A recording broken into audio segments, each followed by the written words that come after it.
The tripod is currently getting like super glued because it's falling apart again. Um, so in the meantime, I'm gonna film with my hands. We're gonna do the Dave Malukas 2026 Verizon car review.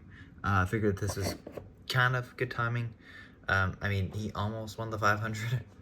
It's the closest anyone's ever been to winning the 500 after finishing second place, actually. So we're gonna review this car because I don't have a Felix Rosenquist car to review because, well, we won't get that till next year. But yeah, let me get this tripod sorted, and then we'll open this car up. So I still have a couple things I need to do really before I release an IXO 2026 diecast review. But actually, this kind of works out well because I need to make a comparison video. This will actually be a great diecast to use because it's very similar to last year's. A couple differences, but it's either that or the Dixon car. So those are the first two ones I'm going to review, I guess. Anyways, but I also have, like, I think the ECRW review I still haven't actually posted yet. So I still need to do that, but I figured with him just finishing second, I guess it wasn't a week ago, it was 2 weeks ago, because when I'm releasing this, it's Friday before Gateway. But yeah, 2 weeks ago, he almost won the Indy 500. Excuse me. And so we might as well review the car that basically almost finished second. And we will be getting this car again. That means in the podium, or sorry, the victory row pack or the podium pack. But it will have the what is it? It'll have the Super Speedway configuration. I cannot speak today. I've been on the phone all day and I've just been tired. First thing first, metal wings. Finally, thank you, IXO. With this being my first 2026 car, though, we should probably see if it rolls well. Yeah, you know what? That is way better than last year. Having that extra weight on the front end, I said this a couple times, the weight on the front end, it's going to help a bit, and it definitely does. I don't know if that's the case for all 1, 2, 3, 4, 5, 6, 7, 8, 9, all 10 of the IXO cars I bought this year, but so far we're 1 for 10. So I think that's good odds. I think we're already doing better than last year. But yeah, taking a look at this car a little bit more now. On the front end, you have Verizon, number 12, NTT Data Indycar Series, Chevrolet, Pennzoil, Shell, Dallara, Verizon on the front wing, I guess. The end plates have Hitachi as well. Odd that it isn't like Atmos or whatever the sponsor is that's always on news right now, which is just like a parent company or whatever, or subsidiary of Hitachi. I would just love the Hitachi car to come back, honestly. What is it? We got Mazak on the what's it called? Mirror, rearview mirror. I don't know. It's not that. I forget, man. I'm struggling today. Shelby, Verizon, Power Nitro Plus, Verizon, PPG, Snap-on, Team Penske. I believe that's a 60-year anniversary logo. Chevrolet, P1 Award, NTT Data, Firestone, Clearance Technology. They were on the Malukas car last year, weren't they? Yeah, that was a Malukas sponsor that came over, I'm guessing then. Gallagher, Shell, NTT Data Indycar Series, Chevrolet, Malukas, number 12. And then on the rear wing, you have Verizon, and behind, nothing there. But you do have the IndyCar hybrid logo.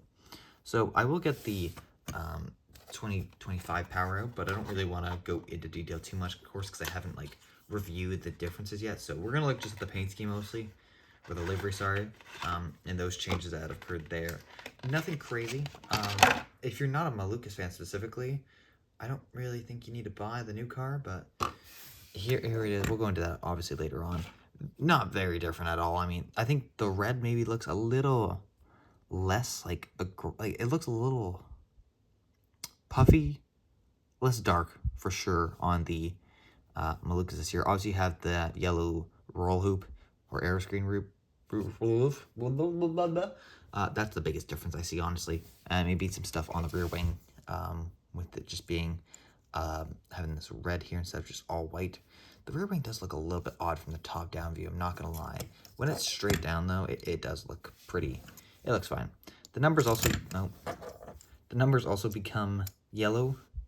I don't necessarily know why. I don't really like that, but I guess if you're gonna make the roll hoop, I'm gonna call that the roll hoop. It's not really, that's the arrow screen. If you're gonna make the arrow screen yellow, then you might as well make the number yellow as well. Again, same kind of situation with the rear wing on the front wing. With instead of all white, we have kind of a stripe of red now as well. Otherwise, though, made some sponsor change around here. That looks a little bit different. The sponsor moved up on the car a little bit. Nope, they're not. Yeah, I think the printing might actually be a little bit better on the 2025s.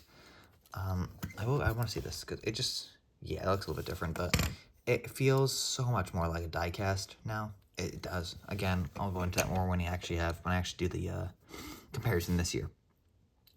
Otherwise, though, I don't see many other changes. Penske logo is obviously not there. 60th anniversary stuff, that's nothing crazy there. The yellow is a little bit different, of course, like I mentioned here. This one's just a little bit brighter almost. This one's a bit of a darker tone. I maybe like that actually a little bit more, but this stands out more. But otherwise, it's very much the same car. So really, unless you're a David Malukas fan, I don't see a reason that you need to buy this car. But I figured it is Malukas. Well, actually, you know what? Realistically, if I knew that Malukas was going to finish second on the podium, or he would have finished in the podium pack, sorry, if he would have finished in the top 3 position to finish or get a podium pack car, then I probably wouldn't have bought that car. But I think with it being a speedway car, it's fine. That's the one good thing now. In terms of the, sorry, I'm trying to put the wheel power back in its box. That's a good thing about the podium pack now. I'm gonna call it the podium pack. I have to. It's just normal tongue for me, basically. It's good because now all the cars that are basically made on this road course kits will get them on the oval kit, even if they only run them for 1 race a year.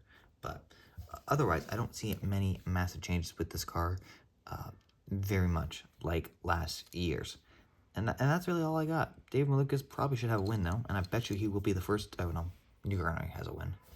He'll get a win before McLaughlin this year, I think. If he doesn't get a win, it'll be mind-boggling. But he's too fast, man. Like, he's been honestly the best Penske car all year. And it's not even close. I know Newgarden has a win, but honestly, he's kind of been lackluster. It's been painful to watch him in these last few years. Since, like, 2022. It's been a struggle fest. I thought he maybe won all the ovals in 2023, but he didn't. And now my dog's freaking out again. Great. Love it. Awesome. That's all I got. Don't forget to comment, like, and subscribe. And I'll see you in the next one. Goodbye.